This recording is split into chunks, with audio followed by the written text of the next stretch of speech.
On today's episode, we'll talk about how to shoot better handheld, leaving a great job to follow your dreams, the importance of muscle memory, the real world, making it, and of course, Lady Camera Guy. Just a little bit of business before we start. There may be a curse word here or there in this episode, so please listen responsibly. As always, our website, theop.io, is up and chock full of tips, tricks, and gooey operator goodness.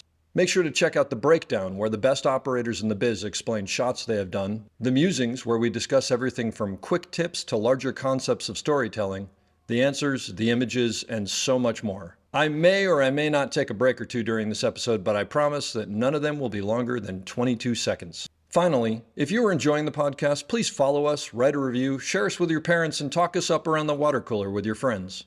So grab a beverage, sit back, and enjoy the op. Thanks for listening. Lock it up, nice and quiet, and let's roll. Rolling. Victor 30 Echo, take 2. Hey, marker. We mark. And camera set. And action.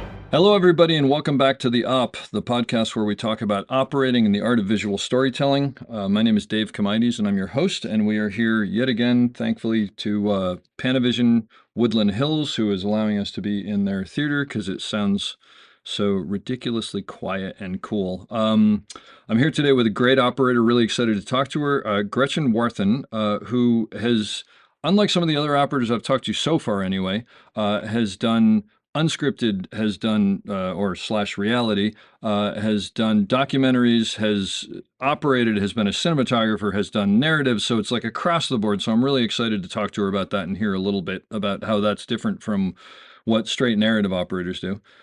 Some of, but not all of Gretchen's credits. Narrative-wise as an operator, Welcome to Flatch, Mayans, Real Husbands of Hollywood, Call Me Kat, Mr. Mom, the TV show, Moxie, unscripted, Dave Chappelle and the Age of Spin, Making It, which I just had to pull out because I love Nick Offerman and I think he's totally cool. Road Rules, The Real World, Project Runway, Project Greenlight, The Apprentice, who had someone in it who will be interesting to hear about, I guess. And as a cinematographer on documentaries, just two right off the bat, Circus of Books and, excuse me, Breaking Their Silence.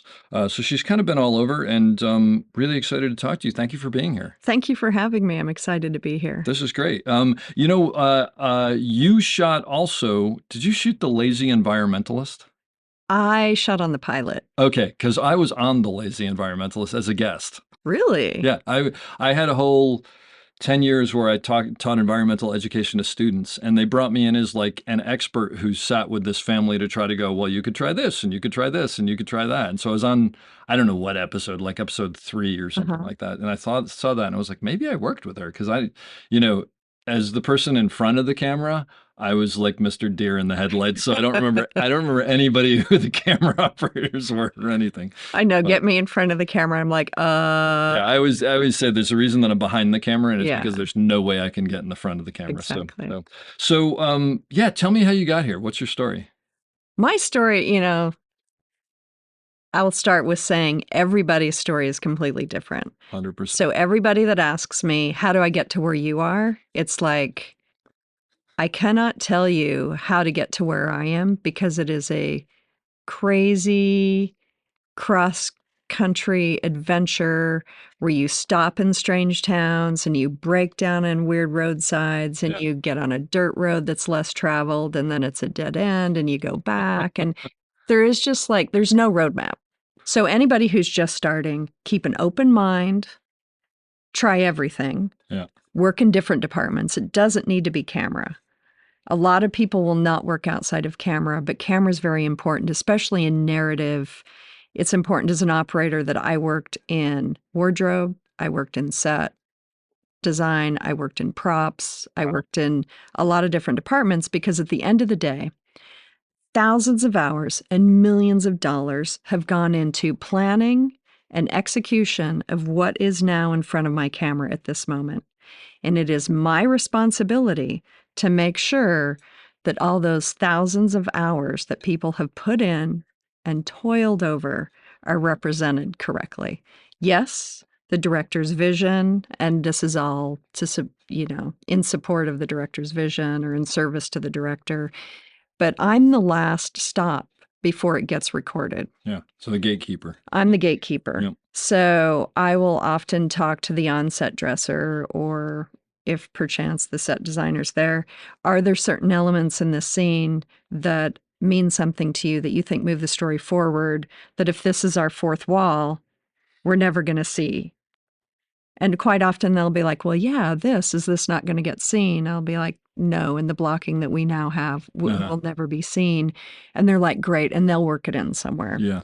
So it's just, we pay homage to those who came before us, and those who came before us are the people that created the set that we're now about to shoot. Yeah, they build up this world that then we have to represent. Yeah. So that's interesting. Yeah. So I think I have to respect everybody that's on set and know that I get the glory because I'm the camera operator capturing it. But if they had not all been present, it would be a black box. Yeah, that's It'd be exactly right. nothing. You'd be looking at open space, which nobody would want. Yeah. No question. And No question. sometimes I lose sight of that when, you're an operator, you're tunnel vision, you have something you need to execute, and I lose sight of that. But I try to always kind of take a breath. What am I not seeing? What should I be seeing? And is there somebody here on set that was somehow connected, usually the on-set dresser, to what I'm seeing? And Sure. so I work heavily with the on-set dresser. They're all my It's best funny, friend. we're getting a little ahead of ourselves, but that's okay because this is interesting. I work hand in hand with the onset dresser, and I mean, it's a complete team. But we haven't talked about that a lot. Tell me about that relationship and how you approach that, because there's a weird thing that I've found with working with the onset dresser where you have something that you think works, but you don't want to step on people's toes either, and there's a back and forth there, right? There is a back and forth, and quite often, once I get my frame in, and it's like, I know these are where the actors are going to be, and this is what I'm going to see, I'll often go to the onset dresser and invite him to my monitor. So I'll invite him to look through my camera lens with me, and I'll talk to him about, like, what are you seeing? Do you like what you're seeing, or there's something that you would like to change? And we'll kind of talk through what they think. Some on-set dressers are like, I don't know, I'm just going to place things where they were supposed to be. Yep. And continuity-wise, they're just not that concerned. But some of them are like very artistic. Oh, yeah. And they understand kind of why everything's there, and they're very on it, and they love that collaborative process because usually they're not invited. Yeah. But their work is what we're saying. And not only that, they're having to move everything around for us and turn the room. And something that was pointed out to me early on from the onset dresser, and I see operators do this all the time, and I was doing it when I first started, but then I realized quickly that it's disrespectful, but I didn't see it as being disrespectful. Okay. If I need to move something for my frame or my camera and the onset dresser's busy, I'll move it. But at the end of the day, if there are any continuity issues, it falls to the onset dresser. Yeah. They're the ones that can get fired for moving that object and not putting it back where it was supposed to be, not me. Yeah. So I go to them and I explain, I want to move this, that, or the other. Would you like to move it, or can I move it? Yeah. And quite often they'll move it or they'll ask me to. It just depends on the onset dresser. But I just want to make sure they are aware something has been shifted off its mark. No, it's a really good point. And one, by the way, that I think every operator early on has to learn, Oh, yeah. because you're so excited about, oh, well, this has to be that way and this, but you don't realize it's not even, and I wouldn't even take it to the level of getting fired. It's just that they're suddenly doing 12 things over here and they come back and something's different. And then it's overwhelming because it's like, wait, what's changed if you don't share with them? And usually early on, I don't know if you'll do this, but early on, I'll, the first day I'll usually say to them, hey, I'll always ask for you, but if you're doing something else, are you cool if I adjust something and let you know? I'll always let you know, just to give them the heads up, because I think they're realistic, unfortunately, about the fact that we never have enough time, and there's only one of them, which there should be 3 of them. I know. I mean, it's ridiculous that there's one of them. Yeah. But I like what you said about inviting them to look at the monitor, because really what you're talking about is you're including them in the process. Yeah. I think a lot of onset dressers don't get it. People just look at them and like, oh, you're the person who moves the couch. Like, exactly. And they don't know their name. The person who dresses the entire set. Like, it's much more important than that, and knowing their name, of course. Yeah. Absolutely, that's another thing. But no, it's a really good note, which Yeah, I don't know that we talked about a lot on here, so I'm glad you hit that. But backing up, how did you get into How I got started. Okay.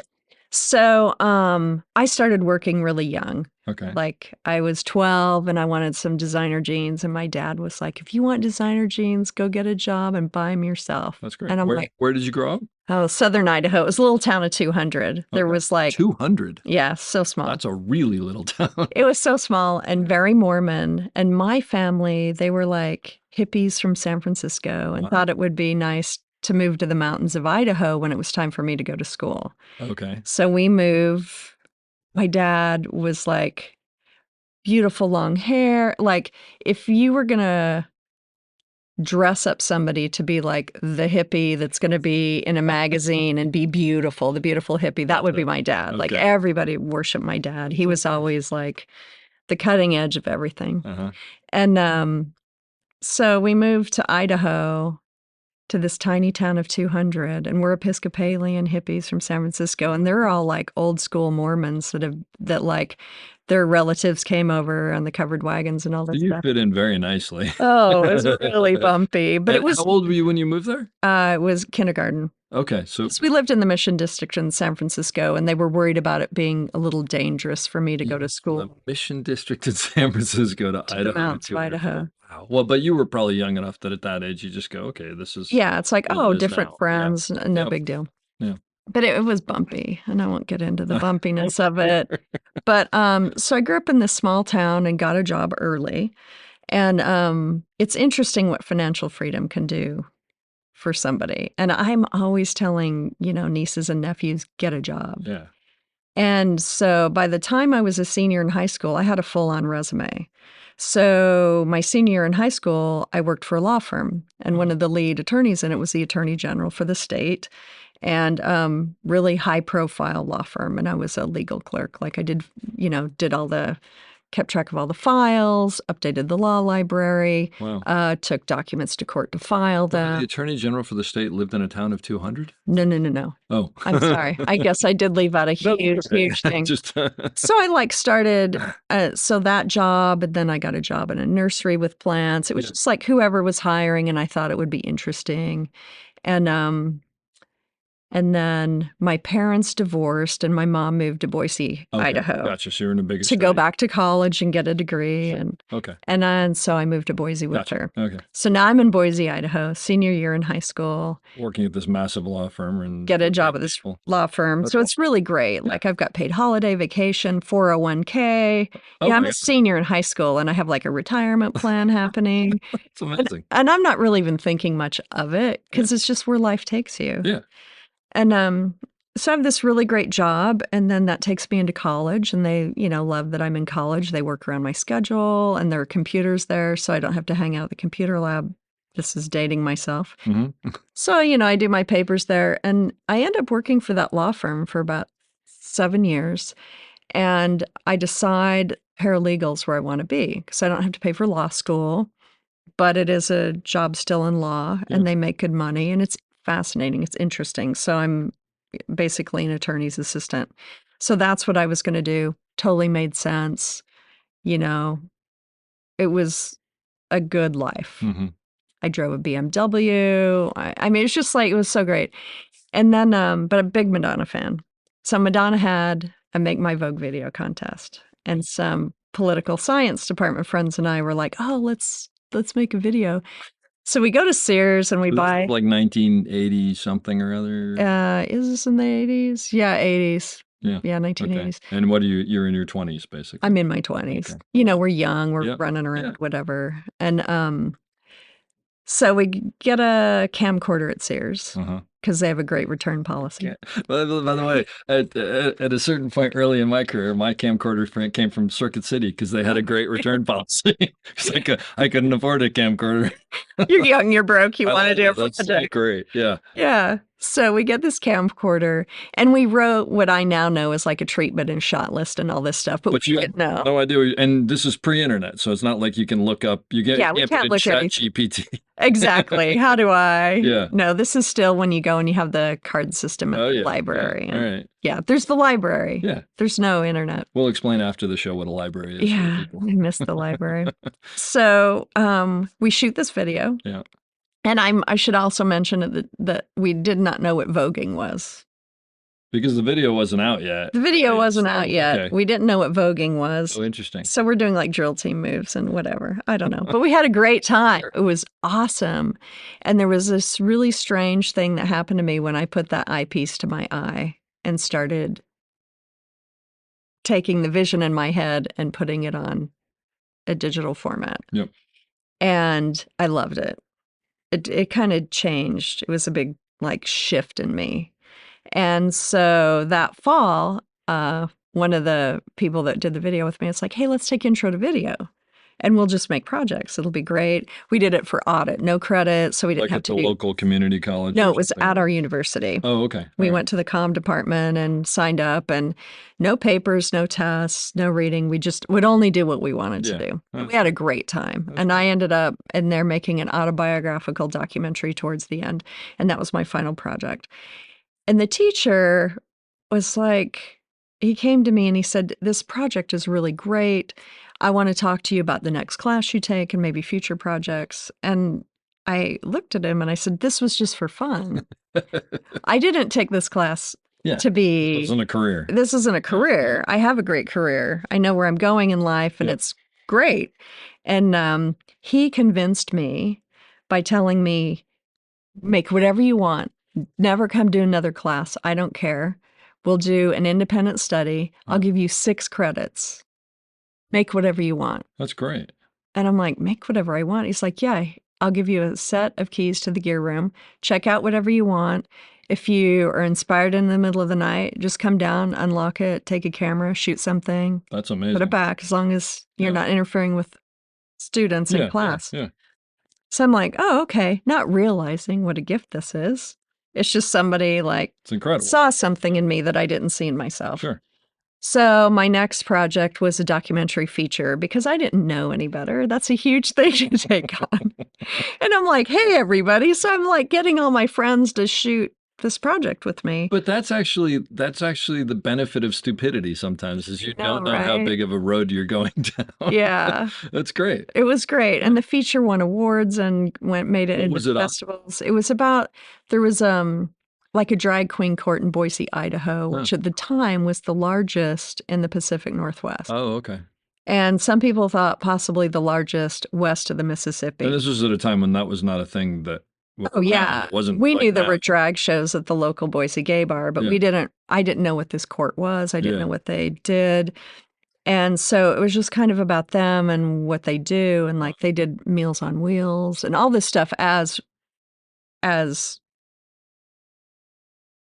the drag of straight people. Yeah. Like people didn't know that they were necessarily gay. And if they Mhm. did, they didn't. It was like they were just regular members of society out doing Meals on Wheels and all these like really important community services that could have failed without them. Yeah. But nobody really knew. Yeah. It was kind of interesting. And then the different people that were involved. And I'd always known about drag queens, but I'd never known about drag kings Okay. or trans people. One of You the just people, walked into this world you didn't really know and said, yeah, like Take we'd a go to look. the gay bar and dance and hang out and maybe some drag shows, but I had no idea. And because it sounds like you're essentially self-taught, did you just go in with the camera and just start? I just went where I was interested. Yeah, just that's what I was wondering. You just it was this, like- this seems interesting, so I'll go talk to these people. Or Yeah. And I would go to events and like film different things and like, hey, what do you, and then I would ask people what they were doing like off camera. And then certain people became very interesting to me. And then I would sit them down for interview. So you just followed your instincts. You didn't That's have it. any Just playbook. instinct. Yeah, Yeah. that's great. Which I think is why I still love unscripted so much. Yeah. So at the end of that year, I realized that I really loved camera. And even though, and I'm young, I don't have debt, I don't have family, I don't have a house, I don't have a car, I don't have Yeah. anything. It is easy for me to give up You have freedom. this Yeah. this career I've created in the legal field and walk away from 401k, paid vacation, bonuses when we settle a case, walk away from all of that and get a job at the local news station as a pedcam operator. Wow. And I don't even think they have pedcam ops in news anymore. So I did that, and I worked for the college, like doing sports or if there's a speaker, whatever, and then continued to do side projects Okay. on my own. And so, yeah, so that's how I got into camera. That's amazing.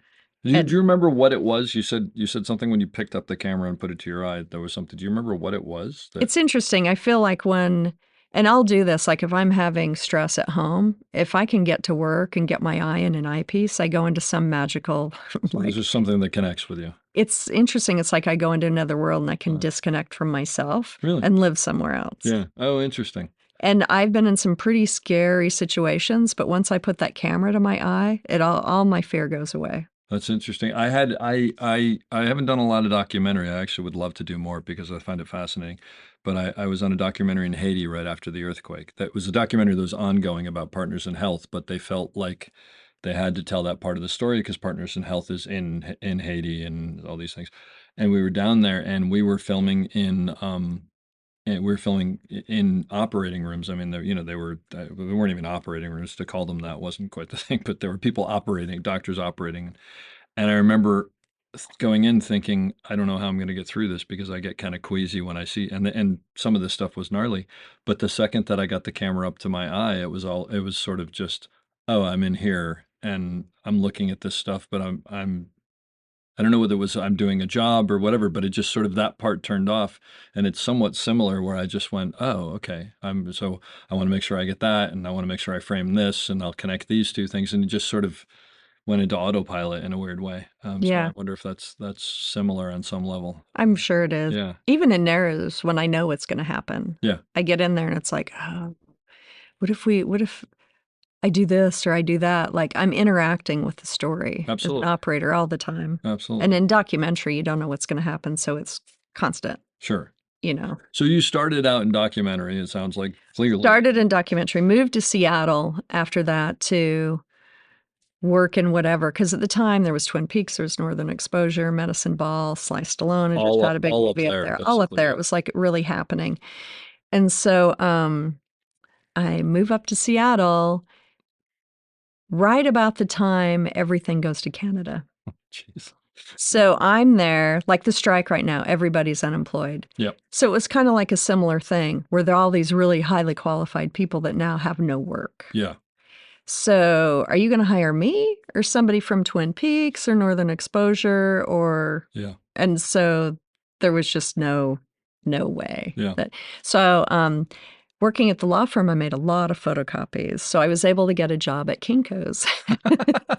I love that. That's great. So I worked at Kinko's for a couple of years, but it was at Capitol Hill, and it was when grunge was big, and all these like people who did comics came through, musical artists, vampires that could only pick up their copy orders at dark. Wow. And it was just this really interesting collective of people that came through that were very creative. Yeah. So I was still surrounded by a creative vibe. And then there was a local access station there that did a lot of community documentary stuff. Okay. And I got hooked up with them through a referral. So it wasn't a lot of work, but I was able to continue to do that sort of thing. But I was seconding and firsting on independent narratives, basically for free. In Seattle in the winter, it rains, the days are really short, the nights are long, it's cold, nobody shoots there. Like you can rent all sorts of crazy gear for nothing. Yeah. So the winter time is when local directors, DPs, or hopefuls would do their own projects. So I worked on lots of those. That's great. To make connections. And then my loader on one of them called me and said, Real World's coming to town. Let's get jobs. So the MTV Real World, once again, MTV appears. So MTV, take me back, because MTV Real World, was that like the beginning of that whole genre, sort of? It was. Of like, Real World New York. Picking people together and seeing what happens, kind of? Yeah. Real World New York was the first one. Okay. A lot of people say it was Cops. But what I'll say is the difference between documentary and reality is documentary, they're there whether the camera's there or not. Cops is a docu-follow. Interesting. Those cops are going after those criminals, whether the camera is there or not. That's very interesting. So Real World, in my opinion, was the first series.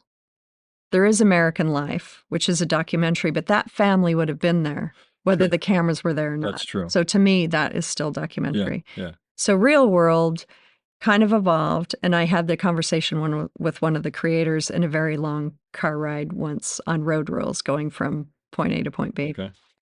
And her name is Mary Ellis Bunham, and her and John Murray. Oh, she's a big name in that whole world. Huge name. She comes from soaps. John comes from docs. Okay. They had partnered and created a small production company they were just kind of starting out. MTV came to her and said, we want to do a soap opera for like college kids and like the MTV crowd. Uh-huh. And so they did all the budgets, they did all the numbers, they did everything. Meaning a scripted soap opera? Scripted soap opera. Okay, yeah. For kids, Well, basically. sounds like a bad idea.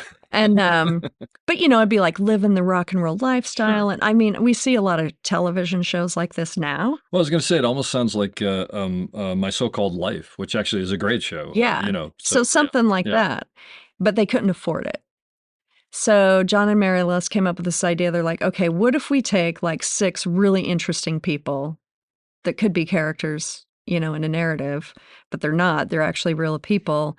And they're roommates. And it's the real world. It's the first time they're away from their parents. So now they get to find out who they really are. Well, So we want people who are very self-assured and willing to like kind of stand up for what they believe. yeah. But hopefully will be open to other people. And I'm assuming that they designed this to put people who are going to be in conflict together on some level, or have differing views. Because Have differing views that they can, through the season, talk through their differing views and come to a higher sense of self. Oh, so that To was get away from what their parents feel, which is what they all think that, oh, parents, da-da-da, but the parents have a lot of instilled their values. Instilled values. So it's basically questioning the values that you have as 18 to 22. Yeah. And then what are your real values?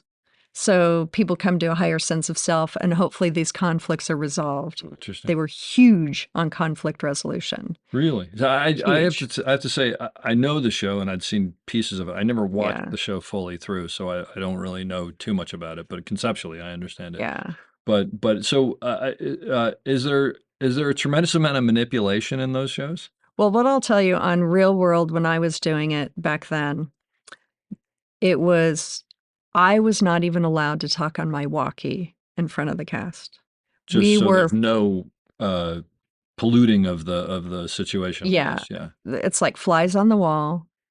We don't want them. We don't want to call attention. Wow. So only operators and the audio mixer in with them. There were these things called stash boxes where they would put batteries and tapes. And as an operator, I would go and I would change my own battery and my own tape and then come back.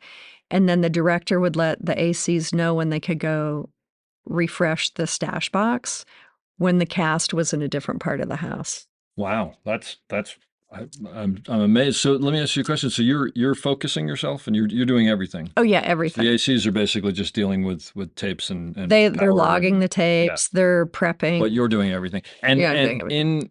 In the house, how many camera operators are there at any given time, or is there such? Well, in those early days, it was all very much single camera. Oh, really? Now we have this luxury of there's usually 2 cameras, 1 audio, but then it was all single camera. At the time, it was as much 24/7 coverage as could possibly happen over the course of 5 months. And it was 6-day weeks, 6-day weeks, 10-hour days for 5 months. So it was very intense, very physically demanding, all handheld. And there were only 4 camera teams. And they would bring in 1 team as a day play if needed, if there's a lot of stuff. So a 10-hour day, first of all, this is a full-size camera? It was a beta cam, so they're around 35 pounds. Yeah, but this isn't a little handy cam. This is not a handy This cam. is a camera on your shoulder. And it's on your shoulder. You said a 10-hour day. 10-hour day, are you doing like 45 minutes between do you change out? Or We don't. I mean, we might change out if there's another operator there, but quite often the cast would split into 2. So one person would have to go one way and the other person would have to go the other way. Yeah. Or there would be one operator and the cast would split into two and the director would choose who we were going to follow. So you're saying that in a 10-hour day, you might have the camera on your shoulder for 10 hours?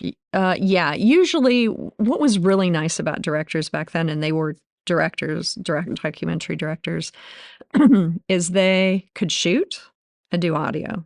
Okay. So the 3 years that I was directing, I would spell my operator and or my audio mixer and the camera assistant. But I'm sorry, you would what, your operator? Give them a break. Oh, okay. Gotcha. So, like if my operator had been shooting for quite a while, I'd be like, hey, take a break. I'll shoot for you. I'll jump in there. Yeah. So I would shoot for them for Yeah. a while. Yeah. And then, or I would mix audio or whatever. So it was a way but we'd also choose stand down for however long, but we'd stay with the cast and listen and watch. We wouldn't just because leave them alone. sometimes nothing's going on. They're eating a sandwich or whatever. So it's like Yeah. put down the camera, but you had to be ready to pick it up and go. Yeah. And there was this kind of balance that we also needed to do where they didn't feel like, oh, now I'm doing something interesting if the cameras are up. Yeah. So it's this balance of like when to put the camera down and when to pick it back up again, but like to break ourselves and to not shoot nonstop. And that's kind of gone away because Is it more, meaning it's more manufactured now? Is it? it's not more manufactured now. It's just it's nonstop shooting now It's nonstop shooting. because we might miss something. I see. But for me, some of the greatest stories ever told on Real World were missed. They were told through interviews. They were told through scene work of people talking about it. Yeah. And it was fine because Yeah. that's kind of what happens in documentary. Sure. Although this is reality because those 6 kids would not be there if the Exactly. cameras weren't Yeah, there. yeah. So Oh. that was what makes that weird. So you're in the kitchen, you have the camera on your shoulder, and there's something going down. 2 people are having an argument, whatever. Nobody is in your ear. You're making your own decisions on how to frame what to. For the most part, because it is a dialogue-driven medium. Yeah. And if the director's in my ear, I can't hear the dialogue. Yeah. And if I can't hear the dialogue, I can't follow it. That's what I'm properly. saying. But so as the camera operator, you're in there making your own decisions in the moment of of how to frame it and how to tell that story visually. Exactly. Wow. And the director will be kind of the eyes in the back of my head. And people, when they have a conversation, tend to say what they have to say 3 times. Oh, really? Yes. So you know you're probably going to have another go at it if you miss him That's saying what it the I'm saying. first time. But and it's also, it's dialogue driven. You've got this beautiful clean audio. Sure. 'Cause And everybody's mic'd and all that Everybody's stuff, mic there. There was no multi-tracking at Yeah, the time. yeah. The camera was the record deck. Wow. The audio mixer would send to me. And they were so good at finessing because it was a 5-channel. So if you had 6 people, 4 were on wire and 2 were boomed. Okay. So there was all this constant strategizing, and they were mixing down That's incredible. the boom and the wired mic Yeah. into one feed to my camera. And if there was a glitch in there, and I always had to be listening, it was on me to know if there were hits or we lost audio or whatever. Wow. So it was very intense. I mean, it just sounds like your mind has to be going constant. I mean, It does. I think about working a 12-hour day, but when I'm on narrative, as you know, it's like, I'm working, and then I'm sitting on the dolly and just waiting for something to happen, keeping an eye, but Yeah. not, you can pull back a little bit. Yeah. But that, it just seems like even when someone's eating a sandwich and the camera's down next to you, you have to basically be making sure that if something happens, you're ready to go. I'm ready. Yeah. So how do you deal with that much handheld? I mean, just physically. I feel like I talk a lot about like women are made to be camera operators because it's in our DNA to carry babies. Sure, but And- not to carry babies on one shoulder. Well, we carry them on the Yeah. right side on our hip or Yeah, whatever. okay. And there's a lot of hip shooting. When people are sitting, I always shoot from my hip Okay. because how else am I going to get that low? I don't like Yeah. to shoot down on people, so I shoot from my hip a lot. Sometimes people now it's acceptable to like bring in an apple box. The rules when I started were much stricter. Well, it sounds like from what you're telling me, and again, I don't watch a lot of reality TV, so I'm making some of this I up. don't watch a lot of it either. It seems like it was a little bit pure back then in the sense that, as you said, those were reality shows, not documentaries, but they were really trying to form them like documentaries. Yeah. And now, and I keep using this word because it's just where my head goes, it seems like they're sort of going, let's get everything so that in editing we can make the stories be what they are, as Yeah. opposed to these are the stories and we're going to what you were doing. These are the stories and we're going to show what they Yeah. are. Back when I started, even mundane things you would shoot because maybe a month later there's a huge fight and it's like something happened in the kitchen when they were making the sandwich and they made somebody else mad, but they kept it inside and then they explode a month later. Okay. So you don't really know what the story's going to be Yeah. sometimes until maybe 2 or 3 months down the road. Interesting. So everything has potential to be story, even Wow. if it's not. You just never know. Yeah. And it's kind of like that in life also. Yeah. I might offend somebody accidentally, not realizing it, and then I hear about it later from somebody else, or they confront me Uh-huh. sometimes years later. And it's like, what? So it was just this kind of, and there were no OTFs, like on the fly interviews. There were no in the moment interviews. There were formal interviews once a week. And those were done by the lead directors. You're saying 10 hours a day, everything was real. except Everything for was when you real. Had that one day or one half a day when you did interviews or whatever. Yeah, and it was always the DP that did interviews. So Okay. I was always shooting. So we just follow them doing whatever it was. And they would call this thing called the bat phone and be like, hey, we're going to leave. Great. And so the AC run bag, and I started as an AC, but was operating by the end, is by the front door. And we just pick it up. And then if they walk, we walk. If they get in a cab, we get in a cab. If they get on a bus, we get on a bus. I can't even imagine this. It was so physically It's got to be. out of control that I had a roommate at the time and I lived in Queen Anne and there were stairs and I would piggyback her up and down stairs every day. And I was like mad to work out because you're walking backwards with the camera Oh, with yeah, them yeah. everywhere. Um, And they didn't have a car that season. So they walked they everywhere walked everywhere and you walked with them. and we walked with them. Wow. I mean, the nice. fitness level, and you can't just walk with them. You got to run ahead and get Sure. the long shots and then walking by and then from behind. And then you got to run and get in front of them again. I mean, just thinking about it, it's kind of overwhelming. That's It is amazing. overwhelming. And you have to be listening to what they're talking Well, about that's and have your shot list. I need, reaction shots. I need coverage shots. I need wide shots. So but are you it's making constant. that shot list up on the fly as On the things are fly, happening? yeah, And you're just mentally keeping it in your head. mentally keeping it in my head. But the nice thing was because I had done a few years, assisting in narrative, Yeah. I was able to watch narrative operators I was able to watch narrative DPs make choices. Sure. As far as what lens to use, what focal length to use, what that does, what are the angles of coverage, what the line is. Yep. And so I was able to bring that knowledge and start testing it out and playing with it. And, the shooting ratio is insane because each week Oh, it has to be. of basically 24/7 coverage is distilled down to one 22-minute episode. Oh my gosh.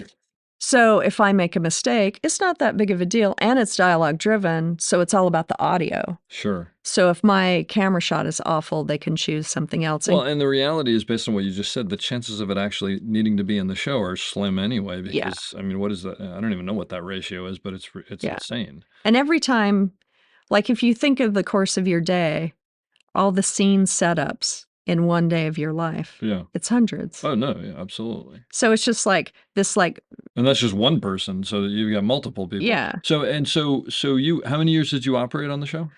I operated basically a season and a half on that show, Uh-huh. operated the first 3 challenges, but then I directed Okay. on Real World and Road Rules for 3 years Okay. and other reality You- shows that were kind of starting. And at so that as an time. operator, you literally never knew any of these people because you didn't interact with them in any way, shape, or form. All observational. Amazing. And there was a really nice thing, though. When I started, there was this whole thing about no judgment. If you ever spoke a word of judgment about the cast, like, I can't believe they're doing that. You, Yeah, I'd you mean put a- you mean off like outside of when you're not filming? When I'm not filming, I'm in the control room. Yeah, just And I'm watching the other operators shoot, which is a great way to learn tricks. Oh, New yeah. eyes on the same room. Oh, I never thought about that. yeah. And but anytime you would say anything judgy, dollar in the judgment shot. And so it kind of taught me this piece of advice that applies to real life. But whenever I'm shooting somebody doing something I can't believe they're doing in front of my camera, I don't know the 20, 30, 40, 50 years of their life that brought them to this moment in time Yeah. to react the way they're reacting. How can Yes. I judge that? You know Tommy Shalami, who created The West Wing and Not whatever. personally. He's a amazing. West Wing was great though. Loved it. Yeah, that's I met him just before that, but I was interviewing him and he said something really interesting, which is, you've got an actor on set and they just can't get there, or they're exploding because they're upset about something or whatever. And he said your initial instinct is to sort of, go, oh, it's an actor and this and that and the other. He goes, but you have no idea what's going on with them. You have no idea what trigger this is, because they're doing something emotional, right? So you have no idea like what they're pulling from that may be so damaging in their life to get there or whatever. So you really can't judge them for these things. I mean, it can be frustrating. You can be frustrated by it or whatever, but Yeah. but you just don't know what someone has led up to that, which is exactly what you're saying. Mhm. But he was talking about actors, but it is true. It's all that stuff. And we used to joke that in narrative, the worst thing the worst thing in narrative TV was when you had a director who was going through a bad divorce because they never wanted to go home. But it is the thing of like, you don't know what people are going through offset. So You don't. that's And even if their one of life my is pretty good right now, you don't know yeah, what has happened in their life to lead them to process the way they that's process. exactly right. Yeah, yeah. So it comes down to cutting people slack, I think. And we work in a high pressure industry, so there's that also. But what about just since I mean, you've clearly done more handheld than most people. Yeah. Seems like. It was been a while. I think it was about 7 years ago. Somebody asked me to sit down and calculate how many handheld hours I had done. And at that point in my career, it was over 10,000.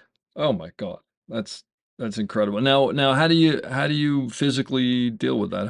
What do you do? This is an interesting question because when I was nothing but reality for probably 10 years. Yeah. And it is such a physically demanding job. Oh, I You're can't. shooting, you're holding the camera I over don't your think I can do head, it. I'm you're just holding it saying. under, you're backpedaling, you're Yeah. this, that, and the other. It's this constant lifting of the camera. I was in the best physical shape of my life. I never worked out. Uh, And the doctor would be like, you really need to be going to the gym. A job isn't a workout. But nobody understands what a Sure. reality But what about operator does. just, I mean, do you stretch every day or I mean those kind of things or just or I just didn't do yeah, any of that yeah, stuff. I know. Yeah. But what I did do, and this was taught to me very early on in that first real world, is shooting from the hip. Don't always shoot from your shoulder. Yeah. Don't take a knee. And your belly button is where your one point is, which is your center of balance. Yeah. And so much of camera operating is physics. So much of it is Yeah. physics. And you just need to think of the physics of the situation, and that will help you create a more stable handheld shot. Okay. So if my one point is my belly button, the halfway between my top and bottom, and I take a knee, now that one point, 2/3 of me versus 1/3. So it's no longer in half. So that increases my You're swaying my and sway, movement and whatever. which increases my movement. Mm-hmm. So if I can shoot from the hip, which is in line with the one point, Yeah. it's like riding on an airplane over the wing. If they're going to be turbulence, that's the most stable That's the most place. stable place because And it's the center. It's the of gravity. center. Yeah. So if I shoot from my hip Yeah. and people are sitting at a table, that's hip level, my shots are going to be super solid. I'm not going to have weight on my neck or my shoulder Yeah. or my back. It's somewhat in my lower back, but and then just standing with my feet, stable, spread a little bit, bent at the knees, Yep. which also strengthens your legs. Uh-huh. And then I can also reach my hand under the camera to cradle it and pick it up a little bit, and then I can move around at that same level and hold the shot Without and having then your hip resettle. jostle it as you walk. Yeah. Yeah. And then once I get kind of tired there, maybe I'll go back to my shoulder. And the nice thing is, the further you back up, the less you notice the height that the Right. camera's actually Sure. at. Yeah. So there are all sorts of like physics things and lens things you Yeah. can do to like, but like these I do this thing where I put my thumb in the middle of the camera underneath and I lift it up over my head Uh-huh. and I can shoot that way, but it stretches out my trapezia. Uh. It stretches out my shoulder. It stretches out everything. Yeah. and then I can go back into shooting. It's great. And then there are these low angle wides that I do where I'm stretching down to the floor with the camera, and I'll do like a 180 around a scene. Basically, you're working in stretching, keeping your muscles stretched Yeah. while you're shooting. These are crowd pleasing shots. People Yeah. are always like, oh my God, that looks so great. That looks so Exactly. awesome. And like when I did Project Runway, they're on these tables so often cutting patterns and whatnot, and you can't really see it unless you're straight overhead. Oh, you got to get. Oh, that's right. So I'll put the camera over my head looking down. Wow. To see what they're doing. But it stretches me out. It's a great angle. Yeah. People love it. And so it's a way for me to like stay physical and Sure. and not let the you know, I feel like I'm pretty lucky that I still have a handheld career. I haven't suffered any That's what I serious was gonna say. injuries. It's amazing. You haven't had any injuries, yeah? No, I had a torn bicep narrative. Very heavy camera. We didn't have dolly grips to help us. And we only had 1 second. And my first just didn't want to help me. Oh, jeez. And it was early in my career, and I wanted to be strong as a woman and not be and it was Interesting. 45-pound, Yeah. you know, Alexa Classic with big glass. And, Yeah. and over time, yeah. But yeah. Were you one of the first female camera operators were there female camera operators that you ran into and looked up to for guidance, or were you at the beginning of that pack? It's interesting. I think the first woman operator may have come in full-time in Boston, which was season 6. In the real world, or In the real world. Okay, yeah. And Sorry, the first woman camera operator after you had gotten there. no, Oh, before me. Before you, okay. The gotcha. first period Oh, okay. was this woman named Lila Fiume. She was Italian. Great name. And when Real World and Road Rules started, or Real World, I guess Road Rules travel show, it's kind of taken for granted, but nobody was from Los Angeles. The crew was from all the locations where it had shot Yeah, before. they pulled local people, right? Yeah. Everybody worked as a local. Yeah, okay. Everybody flew them. If you weren't a local there, people flew themselves out, put themselves up, Oh my worked gosh. as a local. Yeah.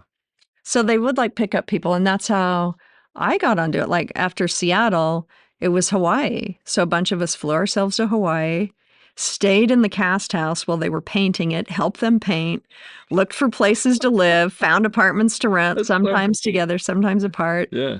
And then by the first day of shooting, hopefully we weren't on the couch in the tech room Oh anymore. my gosh. It's like Wow. totally like college all Yeah, over again. But there's something great about that in a weird way. I'm sure Oh, it the was a lot of fun. bonding Yeah. from those days Yeah, you was must have like great stories. incredible. Yeah, it was pretty awesome. Yeah.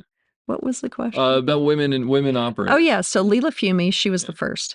And that season of Real World when I came on, I thought I was the second, but I think I was actually the fourth because I think there were some other But did you overlap with them, or you knew them, or you just heard? Yes and no. Okay. So Lila I met there, and Lila was great. She was the one that taught me, because I started as an AC, but they'd be like, oh, you want to shoot? Go in and break your operator. That's great. Oh, nothing's going on. Want to go shoot something. Yeah. And then the director would watch me and like guide me through things. Oh wow. And my operator would watch also and that's guide great. me as I was shooting. That's so And great. then when I came off the floor, we'd put my tape in. This is 'Cause I'm good, no this is longer- bad. This is whatever. I'm no longer on the spot of like Sure. actually rolling. Yeah, so yeah, those nerves are gone. And then I can look at what I've What a shot. great way to learn. Why did I shoot God, that? I wish narrative could be that way. I know. And reality's still like that. Yeah. If people make it that way. And I tell a lot of even narrative operators, get on a reality show, especially non-union where you can shoot Uh-huh. and nobody's calling in a grievance, and get in there and shoot, because now there are robotic Pelco cameras that see the room, and you're seeing the image from your AC that's Oh, in so there. you can really to critique shoot. everything you're So doing. you can Yeah. see their posture in the room, where they're at, Oh wow. furniture obstacles, Yeah. where the line is, Yeah. and without actually being in the room. And then you can take snapshots of that if you want to. And then when they come off the floor and you review the Sure. footage, you can show them, so this is where you drew the line. It may have been easier for you if you had been here instead. Huh. Or this was your posture, and so it's a way to help people Yeah. learn how to operate That's and great. get handheld skills, because it's not like narrative. Every take is potentially going to make the edit. Yeah. Absolutely. And it will make the edit. You just don't know which exact take or which part of what take, Yeah. but it will. So pressure's on, nobody's practicing. But in reality, you have the freedom to practice, especially if nothing's happening and you can just go in and shoot Sure. and practice. Yep. Yep. And all the things that go on. And, you know, something that makes my life a lot easier, and it's kind of this goal and it took me probably 7 years to get there, is muscle memory. So huge. The focus, the zoom, because we don't shoot on primes. The show I'm on now, almost everything's primes, Yeah. but real world zooms, a lot of shows zooms, like the speed of the zoom, how to get there, whip pans from one person to another, especially if you need to change your zoom size Yeah. to keep the framing matching. I can't even comprehend knowing how to do all this stuff. So you're whipping It's back and incredible. forth, and your zoom and your focus are changing, but you want to nail it when Yeah. you get there. Yeah. And that's all muscle memory. It's just practice, practice, practice. And practice. and instinct, right? Like you've done Yeah. it so many times, you just know. Yeah, that's incredible. So my goal, because it's dialogue driven, was to get enough muscle memory that I could forget that I had the camera on my shoulder and just. And I tell people, this is, if you're starting out and you want to know how to cover a scene, this is how to practice all day, every day. Let's say you're going to a friend's house and they're having a party. Mm-hmm. You walk in, you're walking up and you're like, oh, this house is really great. There's your exterior establishing. Like, oh, this is where they live. This is great. This is a cute neighborhood. Those are all your exterior establishing shots. Yeah. You knock on the door, they open the door. Hey, how you doing? And then you walk in and they show you around. Maybe this is your B-roll or whatever, your geographic establishings. And then you go wander to see where you're going to end up at the party, who you're going to talk to. That's your wide shot. You're looking all over, you're trying to see where you're going, and then you notice something, and it's like, oh, those people look interesting. There's your medium, because you're walking into them, but you're still looking at all of them. And then you come in and somebody's talking, and then you go to them. It's like, oh, so there's your single of the talker. Yeah. And then they say something, and you're like, oh, I wonder what so-and-so thinks about it. And then you look for the reaction. There's your reaction shot. Uh-huh. And then you're back to who's talking. Then maybe two people start talking, so you're looking at both of them. There's your two shot. And then you get bored. You start looking around. That's picking up all your reaction shots. And then maybe you go back to a wide. People change where they are. People come in and out. And then you have to remember to get back to do a new geographical establishing wide, because the geography's changed for the edit. Somebody's gone now. Somebody's new is there. Yep.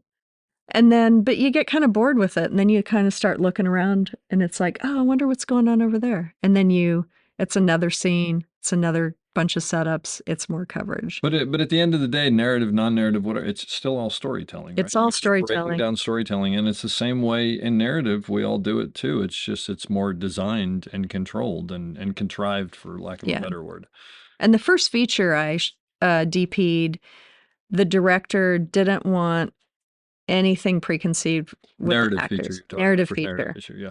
She wanted the actors to come in the room and just do their thing. She wanted a closed set, just her, me, the actors, nobody else. I don't even know if the AD was in the room. And so they would work it all out, hash out whatever they were going to do. But I would have marks all over my pants. Like from, my AC days, I would put the marks all over me, so they just came off easily. Ready to put them down or whatever. And once they had it all worked out, and then they ran the scene with only the director, I would lay all the marks where my camera was going to be. Oh, okay. I wouldn't mark them. Yeah, I would mark myself. Yep. And then we would come in, we'd show it to everybody. The AC would put down proper marks. Yep. And I would look at the AD and I would say, every mark on the floor is where the camera's going to be.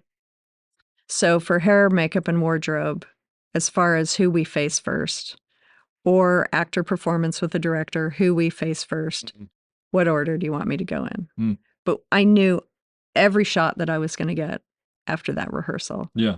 There was no talking about, well, what if we did this or what if we did that? It was like, to me, I just knew everything that we needed. But that's got to be because you had such a shorthand that just, I mean, you have the shorthand that most people will never have, just because it was drilled into you, right? Yeah. Because you had to be making those choices on the fly as something was happening. And the nice thing about it was we made our day every day. Oh, bet. We could add shots if we wanted to. What movie was that? It was called Hannah Free. It was with Sharon Gless. Oh, okay. Was it a good movie? It was interesting. It was I mean, I really liked it. I thought it was really interesting, but a lot of us, it was our first movie that we had ever done. And I look back on it and I'm like, ooh, Oh, of ooh. course. Yeah. But I think overall it was pretty cool. That's great. Working with Sharon Glass, I mean, was really awesome. I liked her a lot. And she was very, I feel like, patient with everybody, kind of it being their first time. Their first time, yeah. Yeah, because it had been a stage play and the person that Okay. wrote it wanted to create a movie Yeah. out of it. So it was a lot of theater people. Sure. And yeah, That's great. It was great. So when did you, so was that when you got into narrative? Was that your first time into narrative or? That was my first time into narrative as an operator. Uh-huh. And because it was the operator DP position combined, because there wasn't money in the budget for both. I mean, everybody was just making $100 a day, one of those. But yeah, and I really liked it a lot. It was very stressful, and it was the first time I had to manage multiple departments. Okay. Manage the grip, manage the lighting, and everybody's kind of new, and so am I. Yeah. And I had come from a reality world where there's a lighting designer, like anything that's at a location or a house, like real world, there was a lighting designer that came in that designed everything, and a gaffer installed it. Then the DP shows up, and they're basically just running the cameras and doing a little bit with lighting, but not a lot. Maybe they're doing interviews or this, that, and the other, but the world is the world, and you're looking at it. Yeah, and so narrative, now it's all on me. So how did you know how to run the crews, and talk to? I mean, that's a very different. It was bumpy. It was really bumpy. But what I did know, I had quizzed a bunch of DPs that had also done narrative ahead of time, and I'm like, how do I do this? It's super low budget. Da da da da da. And they're like, light through the windows. Just make it. Just light through your windows with big HMIs, and then do some fill in the room. Keep it simple.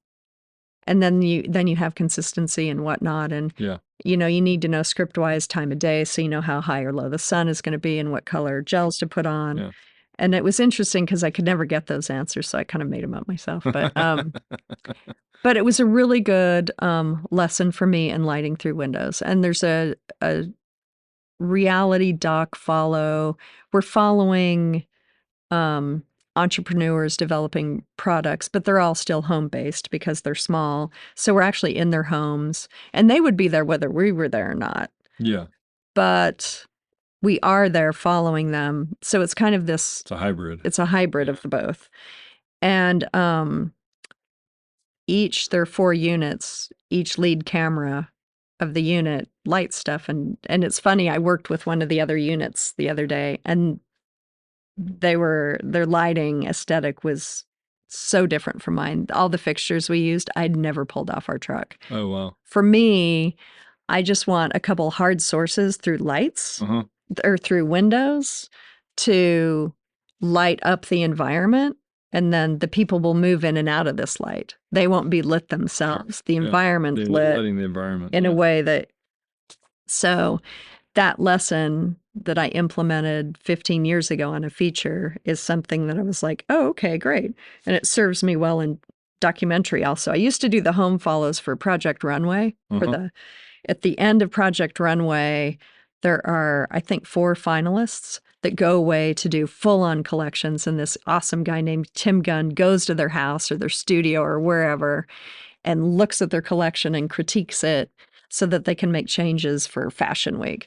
So we're traveling all over the country to, I don't know what house that we're going to come into. Yeah. And they're like, what's your lighting package? And I'm like, I want 2 jokers to push through windows. Big lights. Yeah. And then a couple light panels. And that's it. And that's it. Yeah. I don't need anything else because I can bounce a light panel into some board and it's a nice soft fill on an interview, punch some HMIs through some windows in the background. And now we have, all these LEDs. So there's not even totally heat anymore. Amazing. Yeah. And I can plug them in. The back of a trunk of a car now. It's incredible. I never have to roll in and say, where's your fuse box? Yeah. That's not even a question anymore. Yeah. No, it's everything has changed so much. It's incredible. So you work now sometimes. It sounds like you still work on basically documentaries and narrative at this point, or do you still do reality and unscripted? I do competition reality. So because like Amazing Race, or no, I mean, no. There's a show Making the Cut, which is like Project Runway. Okay. Only it was so international. competition, not necessarily sports, but yeah, Not people, sports, sorry. whatever. Yeah. You have I like you mentioned Making It earlier. Yeah. These are craft people making crafty projects. I actually kind of liked that show. I don't think it did very well, but I thought it was sort of I mean, funny. we did 3 seasons. Oh, is that right? I didn't Yeah. realize that. Just well, let me do. Is Nick Offerman just fantastic to work It's with? the best. He just seems like I've read most of his books, and his books are sort of like I wish I knew this person. It's just like he's such a fascinating individual. He's hilarious. He He's is. kind. He knew everybody's name. It doesn't surprise me at all. The thing that amazes me about him is he seems like this type of person who's still sort of shocked that he's like a well-known actor and that he's making a living at this. And he's just a really interesting guy. Have you ever read any of his books? I have not. He has a book called Build Your Own Canoe, which is sort of his biography, Uh-huh. and it's riddled with sort of his views on life, really, and it's just a fascinating read. Anybody who wants to, who's interested should read it. But anyway, that maybe show. So yeah, it was like So I watch their process, and there's usually only 1 or 2 of us in the workroom at a time, and that's a huge multi-camera show. So we do rotate in and yeah. out. And the show, for anybody who hasn't seen it, is basically like it's going to be a competition to build like a birdhouse that looks like this or whatever, some sort of crafty whatever, and then they get these people and they all sort of Yeah, compete against each they're other. Right? crafters. Yeah, yeah. And I'm like, what? That's a job? I know, Wow. right? I want to be a crafter. Yeah. So I love shows like that and like Project Runway where they're designing clothes or anything where they are creative experts. Okay. And because I can't talk to them, all I do is wander around and look at what they're doing. Well, you get to learn a How lot are they too, doing right? that? Yeah, it's And fascinating. it's my job. Like That's quite any cool. question I have, I just point a lens at it to answer my question. Yeah. Okay. So the days they fly by because I'm just watching these people with real skill and I can watch like all the little details of Do how they get to the point where they're completely unaware of you? I mean, not unaware. They know physically you're there, but they just ignore they you. kind of lose sight of us. So they do at a certain point stop, quote unquote, performing for the camera. They're just doing their thing. Yeah, they're not as self-conscious around us. And I guess that's probably part of your job too, is to not be, but to be obtrusive, Exactly. but not be obtrusive at the same time. Yeah, that beginning Real World, my operator at the time, his name was George Alves Jr., and he was the master of holding his energy tight to his body. What do you mean? Like he could almost disappear. Really? Yeah. Like you come in, we come in as operators. You can't shut us up. We don't stop talking. Yep. We love what we do. We talk about ourselves Here we go, endlessly. right here. We have all this energy that we're just like spilling out into the room all the time. Yep. But people pick up on energy. And like if we're having a bad day, it's just like, oh, and people feel that. But when you're in a reality environment and you're with people that are living their own lives and you're there to document it, you need to keep your energy tight. Yes. You need to keep your anger, your frustration, your judgment, everything off, out of the room. Leave it in the tech room, leave it at home. And he had this ability, like, if they felt like Cast was dancing around wanting to say something, but they felt too subconscious about it, they'd send George in. And within 5 minutes, they'd start talking. Oh, interesting. Because he had this way to just kind of disappear from them. And they were just 2 people in a house or whatever at that point. Oh, that's and fascinating. his camera work was. Okay. Let me take a moment. Yeah. Okay. Yeah. Something you don't want to talk about? No, I can totally talk about it.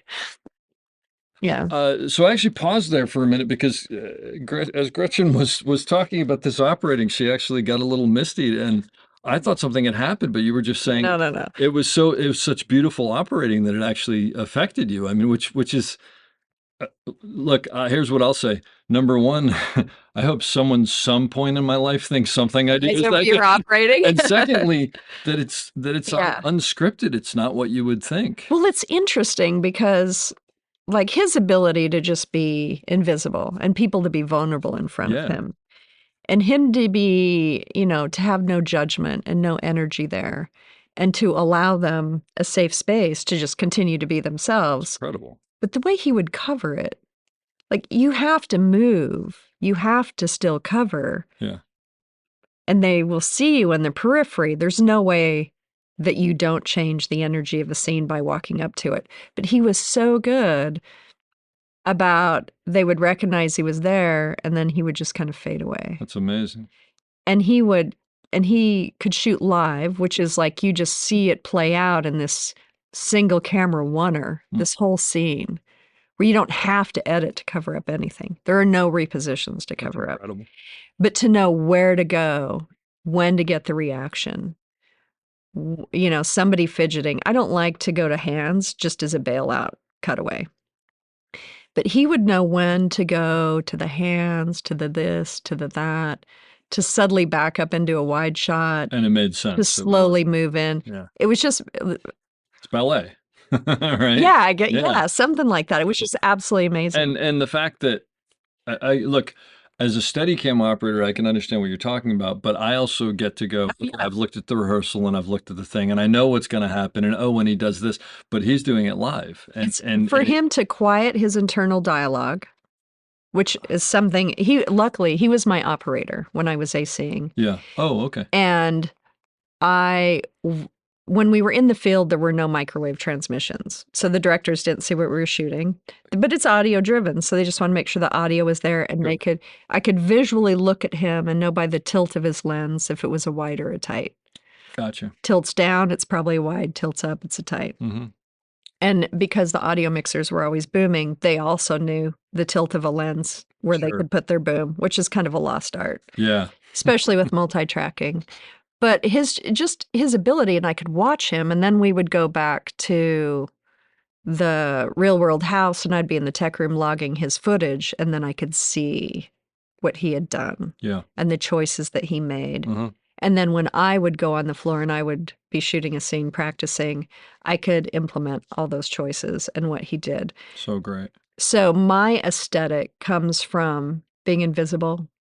Like I'll never wear anything bright. Number one, you'll see it in reflection, practicality there. But number two, I don't want to call attention to myself.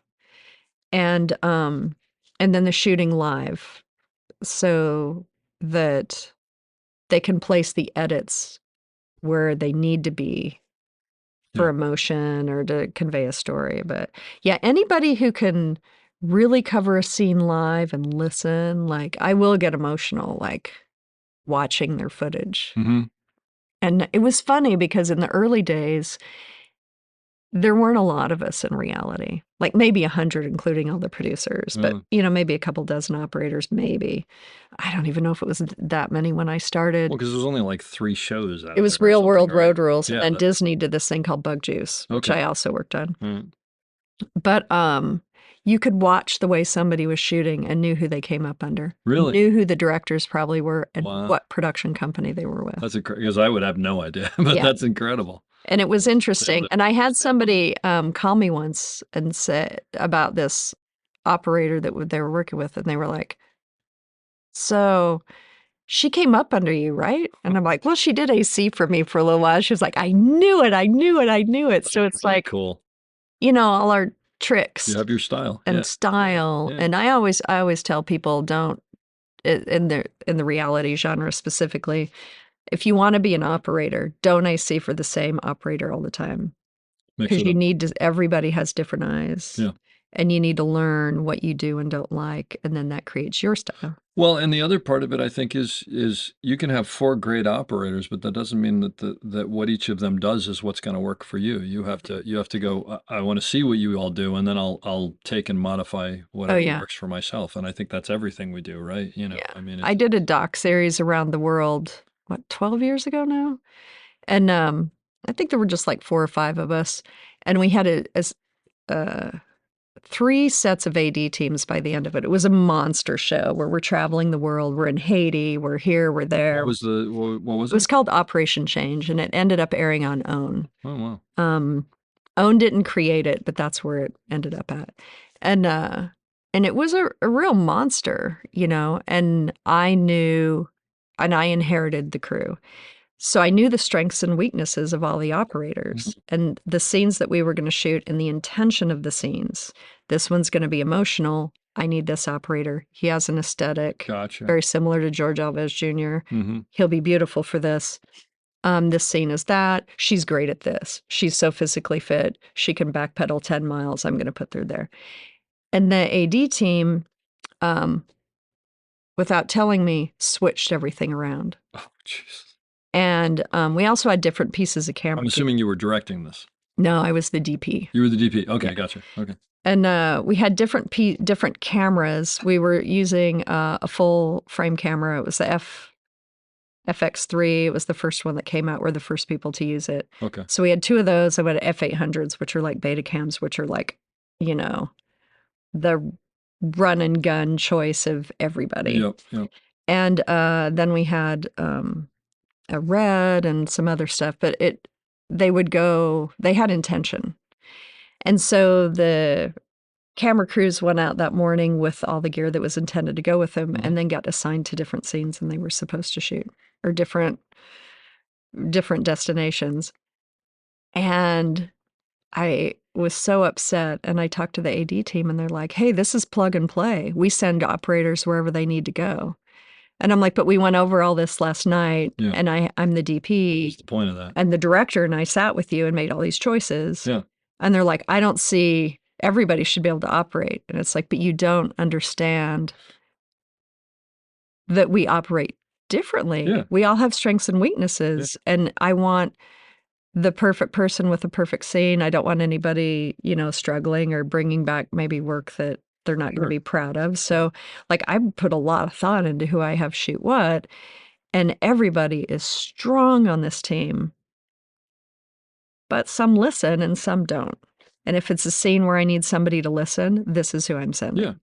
But like, I really struggled with this AD team for a long time, and they ended up leaving. And then the next AD team that came in, it was amazing. They were, that's great. Everybody was happy. The footage was exactly what it needed to be. And it was like. So when you go to narrative, now as a narrative, you told me you work mostly as a B camera operator, right? Yeah, I did A camera once, and it was like, I was like, wow. And digging it, or? I mean, at that time, I still hadn't worked with a proper A camera operator. Okay, all right. Somebody that runs the set. Yeah. And when the DP steps away, it doesn't matter because the A cam, somebody that I need to run everything through. Up to that point, it was kind of like multi-cammy sorts of things. Yep. Where the A cam was usually just facing who our number one was, and then I was facing the opposite direction, and then we had a wide bailout. Okay, gotcha.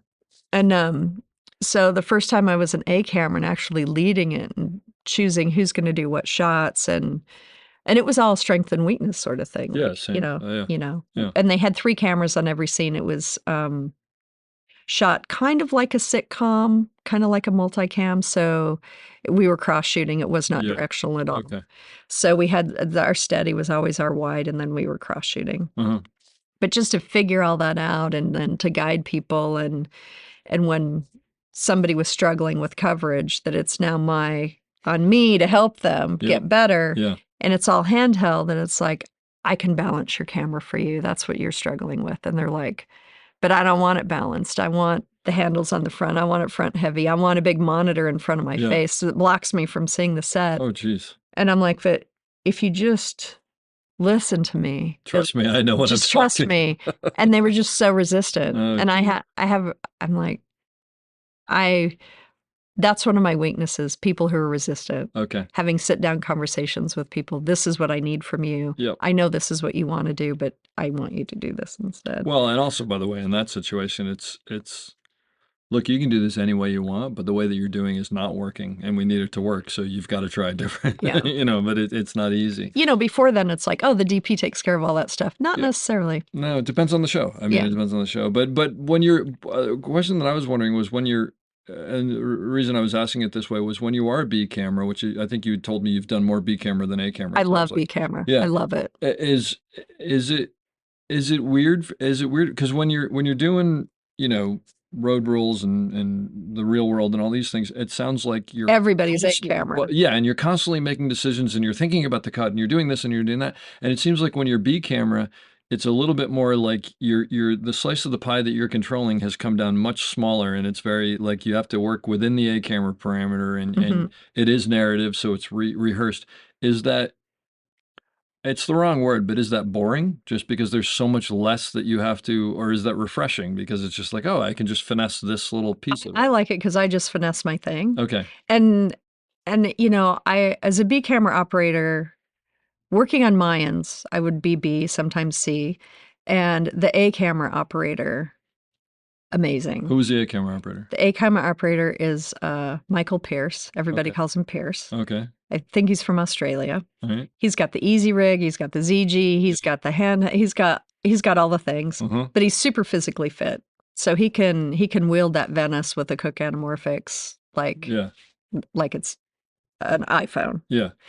And so I love watching him, and he does his process out loud on comms. He always has his comm, Oh, I see. and I love it to What- hear the A camera process. Like, Tell me what you mean when he does his process on. You mean Well- during rehearsals? You're saying, or during? yeah, like when he's setting up, he'll be like, "Okay, so I'll be here, and I'll be going there, and then I'll I do see. this," and then he'll go talk to the actor, and he'll be like, "So we're going to do this, that, and the other." And they're very particular about marks on Mayans. Oh, okay. Very particular about how things are going to look, and the actors are all on board with it. Oh. It's really beautiful. That's kind of nice. that Sometimes someone there'll does be it still. this really violent, awful scene, and then they'll call cut, and the actors will look down. Oh my God, I wasn't on my mark. I'm so sorry. Did I ruin the shot? And it's just like, Yeah. I mean, for as dark as that show is, it was one of the more loving, friendly, Oh, wow. happy sets I've ever been on That's great. in my career. I loved it. I love going to work every day. But as B-Cam, so Pierce, a lot of times, because of the way they shoot that show, there is no room for B-Cam. So I would, still be present, never sitting on the truck waiting, and think, if I did offer a shot, would this work? And then even if I never offered it, just always keeping my mind going. You're playing the game, right? I'm playing Yeah, the game, yeah. and I'm also looking at what he's doing, and I'm in Village, Mhm. quietly in the back, looking at how he operates everything, Yeah. because I've seen the process of how he built the shot. And now, how does it change, or How his what's- execution, how his execution That's- changes until he's happy with That's it. cool right there. That's fantastic. It's I when I am on set and where I've said this before on the podcast, but I find that after a while I just repeat stuff over and over. Is when we're setting up a crane shot. If we have like camera PAs or something like that, I usually tell them, like, if you're not doing anything right now, go grab headsets and listen to this, because that's one of those things that most people don't get to see, and it's not something you learn inherently. You have to sort of watch people do it and listen to people do it, like you were talking about. So it sounds like you're getting that all the time on there, It's which is amazing. fantastic. I love it because Pierce is a very good operator. Yeah. He's very thoughtful. Yeah. Every lens change is like, what is the story we're telling with That's this great. lens change? That's- And the DP is Vanessa Joy Smith, and she's right along with it. wow, that's fantastic. And Yeah, and the respect on that set, and just the approach that's great. and everything I learned, and that's the first thing I've done where I didn't shoot a lot as B camera. Where you mean where you're not used on every Every shot, usually I'm the tide of something, or if there are child actors, just shoot only them because they don't do things twice. No, absolutely. Things like that. So I tell people, if you come in as a B cam, don't be upset because you're not shooting. This is the best education that you're getting paid for. You're not paying for it. Somebody's Yep. paying you to be there. And if you're quiet, you can stand in the back of any video village. Nobody's going to care. Yep. And then you can think of questions to ask the ACAM, because operators love to talk about themselves, and watch the process and talk to the ACs, the focus puller, when he did that, he's doing these movements. How do you communicate with each other to make sure that you can get the focus? Yep. And so understanding my focus puller process by watching other focus pullers. And and you asking said questions. you're thinking of what could I offer up and what do I offer up? How do you make the decision of whether you should pitch this idea or not? What's your Well, if I think it's absolutely positively a shot that they could use or might need to get to, Yeah. and we're kind of low on time, and I know that it will not interfere with the A camera shot at all, I'll go to the A cam and I'll say, what would you think of so you run it through them us first? coming in to Yeah. do this? Yeah. But first I'll go to my team, my AC team, and say, hey, I'm thinking about offering up a shot. You guys all cool with that? Yeah. And usually they are. Yeah. And then I'll talk to the A camera, and then Pierce is always like, oh, talk to Vanessa, the DP, about it. So you run it up the chain, I, basically. Yeah. respectfully run it up the chain. I think a lot of people, it takes, there are people I know who don't do that. And then sometimes what can happen, I mean, it depends on, there's so many camera operators who are like, I don't care, do it, go talk to someone, like they don't want to be bothered with it. But I think it's important to do that, because then what happens is you end up, if you jump something, you end up someone going, well, that's totally going to mess with my shot. Why didn't you come and talk to me? So it's, even if it's, that they're going to go, it's totally fine. I think you're right. You have to sort of go through those steps so they have a heads up of what's going on also. And I know it depends on who I'm working with. If I trust them, I don't really care if I'm the A camera operator or the B camera operator, but especially if they're newer or whatever, sometimes if I look over and go, wait, why is track coming in? And it's not necessarily that I have a problem with it or whatever. It's more just like, I don't know what's going on, and someone may ask me, I wish I knew what was going on, Yeah. So it's, and sometimes the DP will throw me on a shot and I'm like, oh, okay, great. And I'll get the AC team aware, but I'll go to the A cam and be like, just so we're communicating properly, where I've been asked to do this, where am I out of your shot? Where am I not going to ruin your movie? Yeah. And then there's also the thing, I don't like offering a shot without checking to make sure. Like I do it very quietly, because sometimes if the director hears, they'll be like, oh yeah, that's amazing. But the DP's like, I'm not lit for that. The cat's out of the bag. I'm not lit for that. Yeah. And then, so it's like, I have to be very careful. But there was a show I did once where the A cam was like, whatever you want, just run it through. There's some people like that. Yeah. The DP was like, just ask the director if they want it. And I'm like, but I should ask you first. If you think you should ask me first, fine. Otherwise, just ask the director. The thing is, I think the key is you go in assuming that you should run it through the channels. And if they go, look, you don't ever have to bother asking me, just go to so-and-so, then I guess that's what you do. It's every show is different, right? It is. And that same DP may be different on another show. Yeah. So it's like you always have to read the room again and again and again, even if it's the same room. But it sounds like, an answer to my original question, it sounds like it's not boring for you to be on narrative, just because there's so much new to learn of how it's just a different style and different everything. So there's absolutely. And to me, that's the best part about this industry is like, you're constantly learning something, even if it's on a total, even on the shows, we were talking about playing the game of what would I shoot? It's like, you get on some shows and they're not challenging. And what I'll usually do is go, okay, well, if I could do anything I wanted to do, what would I do here? And so that's sort of how I keep my head in the game there. But I think we all have these games that we play, right? Yeah, we do. Yeah. For me, it's always learning. Yeah, because that's what keeps it interesting, right? Yeah. Yeah. What totally not doing with operating, but I have to ask you about this. You have an Instagram account. Oh yeah, Lady Camera Guy. First of all, where does the name come from? Well, it's funny. Erica Geishan used to be an audio mixer in reality, and she was early days back on Road to Roll. She could, like, her ability to MacGyver audio situations and get audio and get mics on people or mics hidden places. It's great. There was no problem she could not solve. Absolutely amazing. Great. Lovely traveling companion. I loved working on Road Rules with her. She was great. So we stayed friends, and kind of went on as reality got bigger and bigger and bigger. We all just, that tight group of 100 and fewer people that did everything together, like we all kind of lost track of each other work-wise. But I would still hang out with her, and I was hanging out with her once. She said the funniest thing happened to me.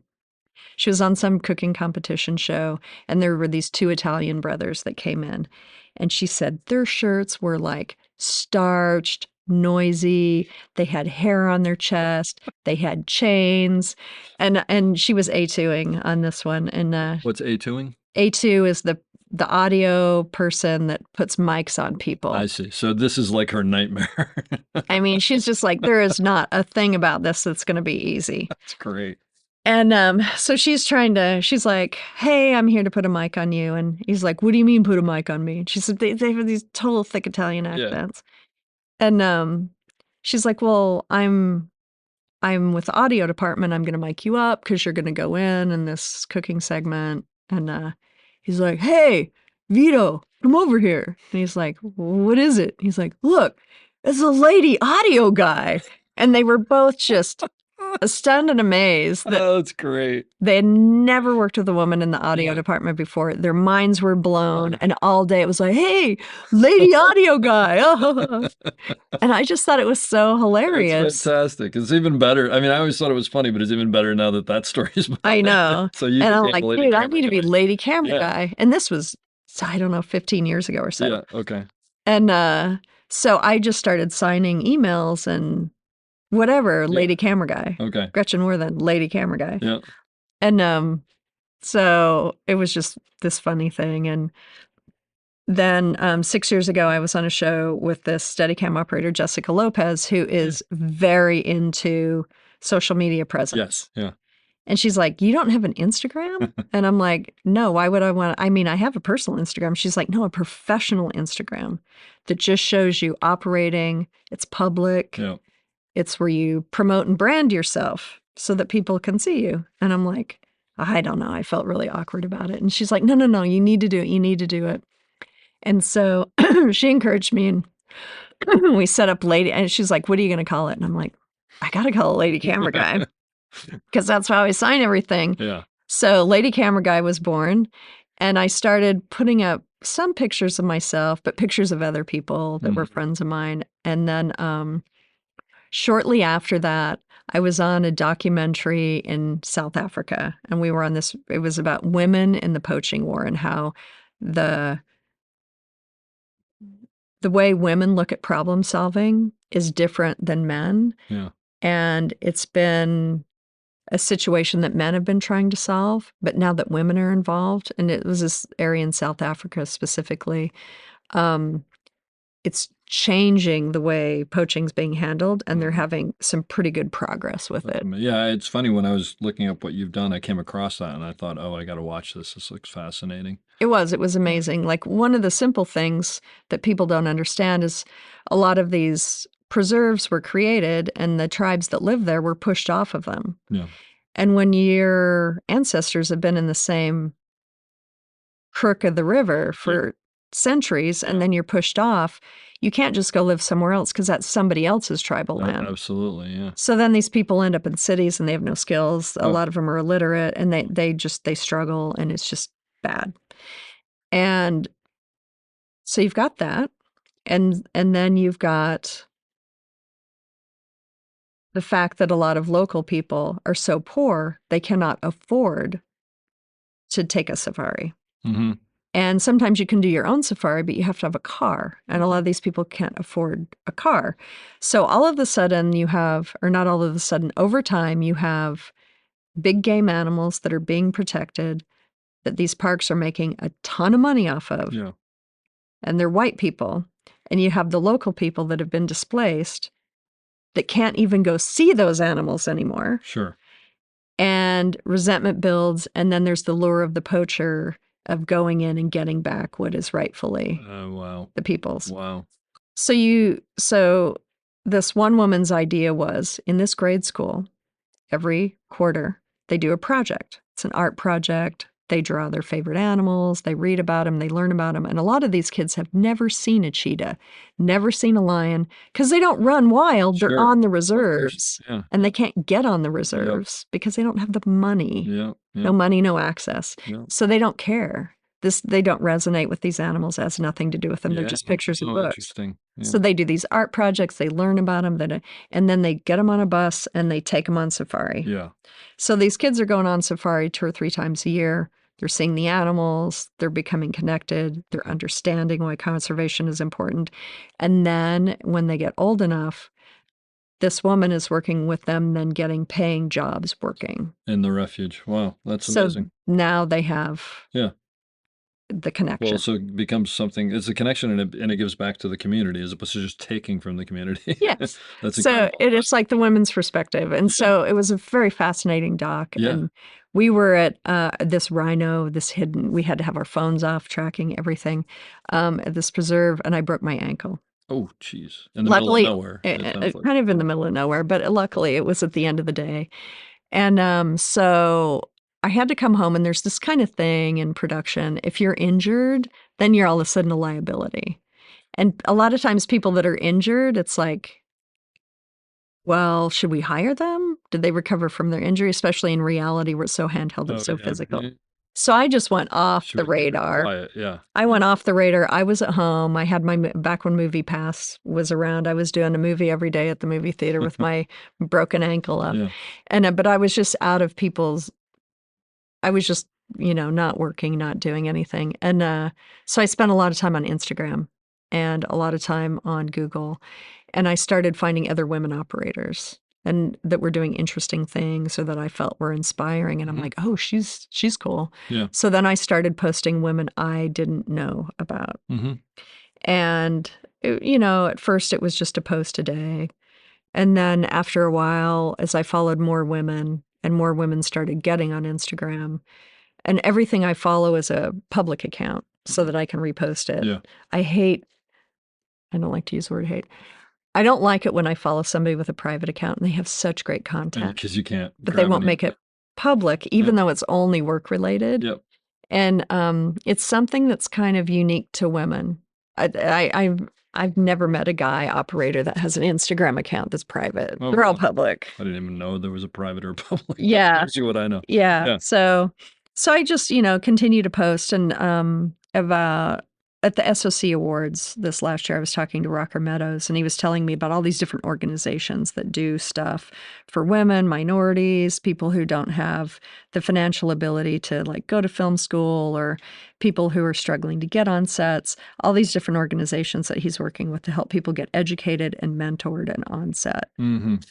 Yeah. So now in my link tree, there's links to all this stuff. Yeah. Yeah. And then I follow them and now I repost events and things that they do. Great. And at this point, what is it? You have like 100,000 followers? Or No, something? no. I have No? 61,000 Oh, followers. excuse me, only 61,000 followers. Every so often it starts to explode, but with the explosion comes, I mean, right now it takes me an hour or two every day just to keep up with Oh my it. gosh. So does it was what I was going to ask you. Does it become almost a burden? Not in a bad way, but it's this thing that you feel like you have to keep feeding almost? Well, the thing is, I absolutely love it until I post something that goes viral.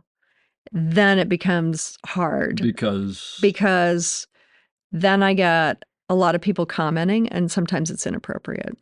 Oh, so you've got to police it a little Then bit. I have to police it. So if it goes viral, you have to pay more attention and put more time into it. And it's just like, Oh, boy. no.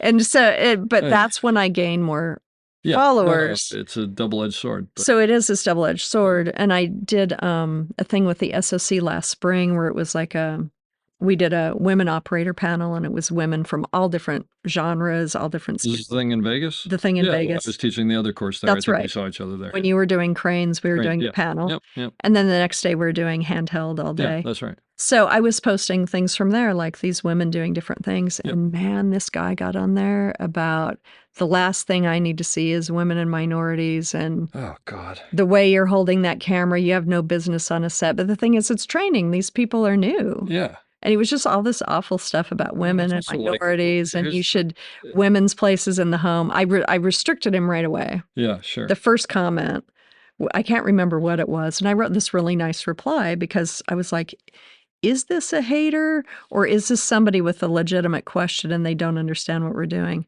And it could also, by the way, be, as I've found, it could be someone who's just sick. Yeah. I mean, they're sick no matter what, but I mean, who actually is unstable and it's just, So I saved a week's worth of his comments and then reported him to Instagram and then blocked him. Yeah. So I can't see him. He can't see me. I have no idea what's going on with him now, but people out there. Occasionally that'll happen. Yeah. Like women should be in the I didn't even think about that. And you have to be on top of that because you don't want that polluting all that. Sure. I mean, there was some comment that was not great that I didn't notice for a couple days once. And I was just like, oh no. But I feel like it's part of my obligation. If I'm going to keep this page, it's going to be public. Of course. Yeah. Then I need to keep it positive. And for the most part, that's great. It is hugely positive, which is really great. It's great. I see. I mean, it comes up however it comes up, and it's always great to see. But is it weird thinking that you put something there and potentially 61,000 people see what you're? Well, I don't ever. I just put it out there and think, I hope somebody connects with this. Yeah. Or I think of the people that have messaged me, the women that have messaged me. And what's nice is sometimes, so I shot in Korea maybe a dozen years ago now, and there was our fixer told me that Korean women are not physically or mentally able to operate cameras, and that he had never met a woman operator before, but it Wow. was because I was white that I was able to do it. And I'm like, wait a minute, Maybe it's they haven't what are given you you the saying to me right now? opportunity. It's The things that people say to my face that they think are okay wow. because I'm a woman and somehow I'll be okay, somehow I'll I gotta tell understand you, I it. really like the bubble in my mind that I live in where this is just ridiculous. I And just I'm can't even like, imagine. Korean women could absolutely operate. Yeah. Teach them how, I by the work way. with them Yeah. at home Yeah. in America, and they're like so focused and on it Yeah. because of that Korean ethos from their Okay. parents. The societally, They're yeah. just like, Yeah. you can be a doctor, you can be a lawyer. What if I'm a camera operator? Well, you need to be as precise as if you were a surgeon. Yeah, exactly. Yeah, absolutely. So it was Wow. really interesting. So I like it when women from those countries or places where they don't think women can operate, Oh, okay. like a woman in Kenya contacted me and she said, I didn't know that there were other women operators. This is really great because she saw somebody else and then they connected off Instagram. And she's a camera operator They're herself. both camera operators, but they didn't know about each other. That's And they're pretty both in a country where there aren't a lot of women operators. Wow. So that happens periodically. That's great. And then they build alliances and then they kind of help each other out, Yeah. which is really nice. And then just people getting inspired. Yeah. That's great. It's really cool. I love the account, and I'll obviously link to it, and everybody here should go check it out. Yeah, that's fantastic. Well, listen, this has been an education because I didn't know a lot of this about reality TV and whatever. Again, I don't watch it much. Well, reality is a whole I don't know a lot of people in it. So. whole thing, yeah. And I'm old school, like, going back to real world. When I started, the demographic was 12 to 18 because Yeah. they're all kind of living vicariously like, oh, I can't wait to get Well, away like you from said, my there were only like parents. 3 shows, right? Yeah, there were only They're 3 targeted. shows.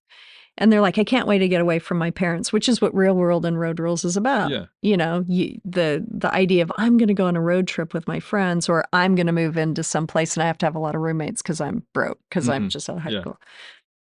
But so because of that demographic, we could never show them drinking alcohol. Yeah. Everything had to be poured in a cup or disguised in some way. And they would cut away when they were drinking it, unless it was something like in the case of Ruthie in Hawaii when she had alcohol poisoning and almost died. God. That was a great scene to shoot. Jeez. But yeah, so it was like there was a lot of ethics involved. Like we couldn't like make any sounds like like a sigh if it was like, oh my God. Yeah. Or we couldn't say anything. It had to be completely non-judgmental, quiet.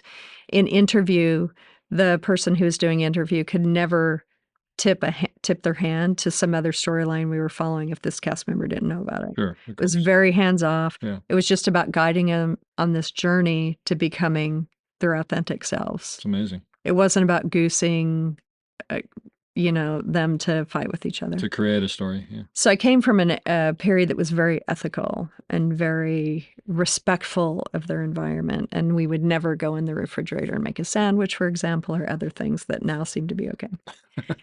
And so I come from a time where it was pretty hardcore. Yeah. And it was all single camera. Well, but it also, like I said before, I think that sounds to me like they're documentaries, even though you made the distinction. And now I think it's more just because of the amount of it, you're always going to have things that maybe stray from the purity of it or whatever. Yeah. That's the right Those halcyon days are.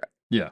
Well, I do on occasion work on really great stuff. Like Project Runway, they never tipped their hand. Is that right? And it was a Buena-Marie. It was kind of the Buena-Marie ethos. Okay. Of if there was drama about somebody, you never made that person aware of the drama. But it's probably not the norm anymore, just because, again, there's so much stuff out there. There's so much of it. Yeah.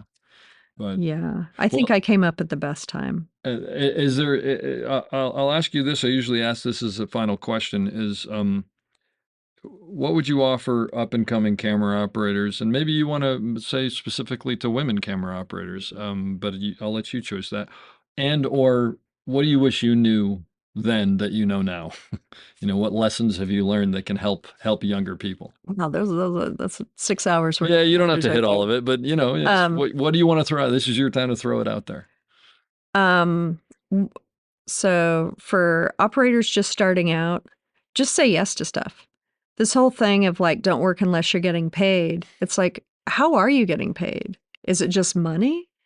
Or for me, it's like, how am I getting paid? Am I getting paid money, monetarily, travel, working with people that I really, really like, especially in documentary? Is this something I'm really interested in that I'm going to come away knowing more? Will I grow spiritually as a person? Is this a good challenge for my skill set? Am I being given an opportunity in a safe environment to really stretch myself? So I look at all these things. And, in the documentary world, yeah, a lot of times I do work for free because there are really good stories out there that maybe don't have enough funding. They get the money together somehow to get camera and audio, but they may not be able to pay the crew. And I'm okay with that because it's kind of my way of giving back, especially if it's a really, meaningful documentary that needs to happen. Like the documentary I did in Africa about poaching. I mean, I didn't do it for free, but it was practically free because I supplied all the camera gear too. So what I was getting paid was less than that gear rental. So I was essentially working for free, but I felt like it was a story that needed to be told. And I feel like that my skill set was perfect for it, to be able to just roll with it and, capture people without stopping them, do their thing. And so I say yes to everything. Don't get bogged down in what I'm getting paid until you're further along in your career and you realize you're just being taken advantage of. So somebody may be trying to take advantage of you, but can you, in equal part, take advantage of the situation? Can you take advantage of them, of what they have to offer you as far as building your skills, building your knowledge, all that good stuff? So I was in reality for a long time, and then about 10 years ago, Real Husbands of Hollywood happened, which is a fake reality show. But they want us to pull our own focus, be able to move on a dime, if people are improv, scripted, whatever. So I've done a ton of those shows, and I did Welcome to Flatch last fall with Shauna Hagen, ASC. So that's a big name out there. But they wanted it to look very doc style and very caught in the moment, even though she is very specific about what she wants. It needed to look like it was very haphazard. So all my skills come into play with that because of all my years of reality and handheld, pulling my own focus, triggering my own zoom, cross-covering with people, doing the dance, so to speak, when we're both moving. So my documentary and reality skills apply very well to fake reality shows and mockumentary spoofs or whatever, but it's all storytelling, it's all angles, it's all things I practiced. So then when I started doing more traditional narrative, it made sense to me. And all I needed to do was finesse, the framing, the foreground, getting to that sort of thing, because I just feel like it transfers very well. And then like on comedy performances, I love it. Sometimes they're like, get us reactions of the people. And especially if I know the routine, it's like, I know that reactions are very important. And it's not just simply somebody laughing. It's the right person laughing at that joke and how they're laughing and how it's framed. So I don't, and then the handheld on that, I did a Kevin Hart comedy special last winter, and they wanted a tight angle on him to not be on a ped with a focus puller. They wanted it to be handheld, self-focus, pop zooms in and out as he's running back and forth. And so I'm in the audience on a 300 millimeter, pulling my focus, popping zooms. And it was all because of all those years of reality experience that I was able to do that and do it for an hour and a half solid without a break. Wow. So and the thing about reality and documentary, especially reality, it's dialogue driven. A lot of times it's cut on paper with the dialogue, and then they see the shots later. And a really good line may happen when you're repositioning or you're changing your focus or who knows what. So it's not all perfect. It's not all beautiful, but it's not because the operators are hacks. It's all circumstantial. It's all just choices of repositioning. A lot of times really great things happen when we back up for a wide shot because the pressure's off and then they really talk. And then we have to get back in there. So it might be a shot on the move to get back in there, but they use it. So it's not because we're not skilled. It's because it's all about what they're saying. That is what is important. And it's the shot that's married to what they're saying. Yep. So, and my advice to women operators, and this is kind of interesting. I've had to think a lot about this lately because of Me Too and then the push towards more women operating and different things like that. When I started, there was just one woman operator, and it was kind of a just in case sort of thing. There was always one woman operator, one audio mixer. And then at the end of Real World, that first season with me, I had been bumped to operator. So there were two women operators. And so there was always one. And some people keep that in their mind still of like, well, we already have our woman. Do you have any other names? And it's like, we're all perfectly skilled. And that if you're hiring because you think the guy is going to do better, please know this. Women are better listeners. We have a higher pain threshold. We are kind of less likely to complain because we don't want to be perceived as weak women. So, do the math. We're probably going to do just as good a job. So there's all this like stuff that, I kind of thought about over time, but I never necessarily thought of myself all the time as a woman operator. I was just an operator, happened to be a woman. I could execute it. I could do it. I could put myself up against anybody and it would be fine. And I was just respected for my skills and what I brought to the set. Forever, for like almost 20 years. This is your skills. We want you. Here you go. It had nothing to do with me being a woman. I would see women and I would try to get them in and get them to hire more than one woman or help my AC or this, that, or the other. But it was just kind of like, it wasn't really something that was always present. And then Me Too started. And then the questioning started.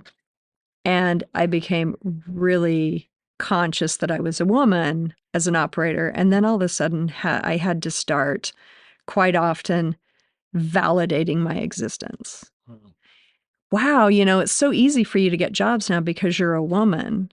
And it's like, so you think I'm here because I'm a woman? Do you know anything about me? like I've worked long and hard to get here and I can go up against the best of the guys, but it's like, but what I referred to earlier of the things people say to my face that they think I'll understand because it's women oriented. And it's like, I had a guy on a show that was telling me about how all the women are taking all the jobs. He can't get work anymore. He was going on and on and on. And I'm like, I'm looking at him and I'm like, why does he think it's okay to talk to me about this right now? And let me put that in perspective for you, why I'm thinking that. And I look at him and I ask him, okay, so we have this camera crew here right now, multicam. How many women are on this team? And he looked at me and was like, well, there's you. I said, that's right. There's me and a bunch of guys. So if you think women are taking all the jobs and you want me to listen to you and like really empathize with you about that, where are we right now? I am the only woman. And so you're telling me I'm taking a man's job and it should all be men. And he's like, no, that's not what I meant at all. And I'm like, I know that's not what you meant because you respect me as an operator, but it's not that we're taking all the jobs. It's that now people are being questioned. Why aren't you hiring the women? Why are you? I mean, I've been told to my face, we're not going to hire you because you're not strong enough. We don't think that your shots will be steady enough. We think that you're going to be too emotional and we need somebody that can be a little detached, not get caught up in the content, all this stuff. And then on the flip side of that, being hired because I'm a woman, oh, well, we feel like you'll be more sympathetic than a man would or this, that, or the other. And like as a gay woman, I've been offered jobs because and the person that hired me, I hope they've forgotten this or they don't listen to this or maybe it doesn't make the cut. But they're like, we're doing this follow doc on vampires and they feel like they were born gay. So we feel like you're the perfect DP for this. And I'm like, wait a minute. I'm going to do this because I'm fascinated at people that live their lives as vampires. I am on board for the storytelling and I learned a lot on this shoot. It was kind of awesome, amazing, crazy. It was so cool. But the reason I was hired was like, it's like when the connection, like why I was hired because I'm a woman and then why I wasn't hired because I was a woman. And like, I'll tell you, if I'm ever hired strictly because I'm a woman, I will take it because for every one time I am hired only because I'm a woman. There were dozens of times I was not hired because I was a woman. So it's interesting. I never really felt of myself as a woman operator. I was always a camera operator that happened to be a woman. Yeah. But now I'm a woman operator. And I'm sure Lady Camera Guy has something to do with that. But there's just all this attention now being paid to women who are operators and us justifying our existence. And I have never, before the last, 6, 7 years, had to justify my existence. And it's weird. Yeah. And it's hard. Yeah. And to explain why I have a place on set, why I've earned that place on set, when the guys don't have to justify that existence. And it's just because it's one of the downfalls of all of us thinking about. And, and I don't know. And another thing that's happening that I would like any operators that are listening to this to think about, like when people are hired because they want more diversity or they want more inclusion, like quite often they'll hire people right out of school, young, moldable, but don't necessarily have the skills. Yeah. And then they let them fail. And then it's proof positive that women and minorities can't succeed. Yep. But if you're in a position where you see that happening, mentor that person, pull them aside, help them be successful. And I think that that's something that, like, as an operator, I've tried to do my whole career, even with PAs. Like, I was just talking to a PA yesterday about why I think she's really great and why I've already referred another one for a job because of, like, the work ethic that they have and their attention to detail, and then I ask them, like, where do you want to go? And then I try and hook them up with different organizations that can help them. Or it's just, we always need to be mentoring. And it doesn't matter if we're creating our competition, because we're not. We're creating maybe the person that's going to work next to us next time. Or we can't look at it as we're creating our competition. We need to look at it as we're creating better operators. And if they happen to take the job instead of us, which has happened to me plenty of times, it's fine. Because I took a job that somebody else probably thought was theirs at some point. It's just all this give and take, and we're all moving around. But yeah, so for women operators, please do not try and, like, put yourself in that mindset that you're a woman operator and that you have to justify it. Just try and think of yourself as a camera operator and get the gender out of it and focus on the skills and what makes you a good operator. I hope you enjoyed that as much as I did. We'll be back soon with another great episode. Don't forget to check us out on theop.io for all sorts of information on operating and storytelling. So thanks for listening and have a great day.